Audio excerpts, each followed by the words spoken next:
बिस्मिल्लाहिर्रहमानिर्रहीम। अस्सलाम वालेकुम। आज हम बना रहे हैं गाजर का हलवा, जो सर्दियों में सबसे ज़्यादा बनने वाली रेसिपी है और ये हर घर में बनाई जाती है, बहुत पसंद की जाती है। तो बनाना स्टार्ट करते हैं। सबसे पहले हम एक कढ़ाई लेंगे और उसमें हम तकरीबन 1.5 लीटर दूध डालेंगे।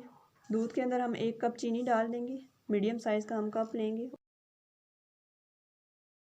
3 से 4 हरी इलायचियाँ डालेंगे और दूध के बॉयल आने का वेट करेंगे।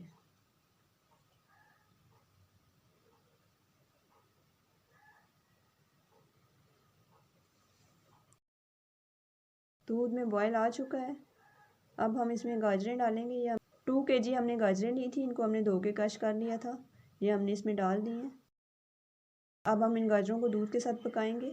इसको हाई फ्लेम पे हमने ड्राई करना है और पकाना है। साथ साथ हम चम्मच चलाते रहेंगे। ये देखें 80% दूध ड्राई हो चुका है।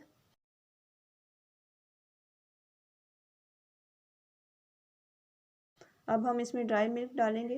1/2 कप हमने इसमें ड्राई मिल्क डालना है और इसको हम मिक्स करेंगे अच्छे तरीके से। साथ ही हम इसमें ऑयल डालेंगे। ये तकरीबन हमने 1.5 कप ऑयल डाला है। जिस कप से हमने चीनी डाली थी उसी कप से हमने मेजर करके ऑयल डाला है। ऑयल के साथ हम इसको पकाएंगे।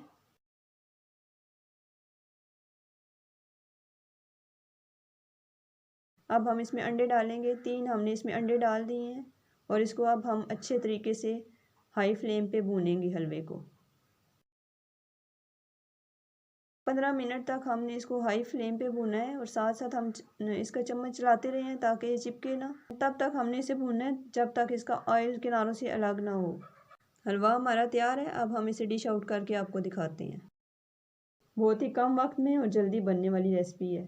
आप इस रेसिपी को ज़रूर ट्राई करें। उम्मीद है आपको आज की हमारी रेसिपी पसंद आई होगी। अगर आपको आज की हमारी रेसिपी पसंद आई है, हमारी वीडियो को लाइक करें, कमेंट करें, हमारे चैनल को सब्सक्राइब करें। अगली वीडियो तक के लिए अल्लाह हाफिज़।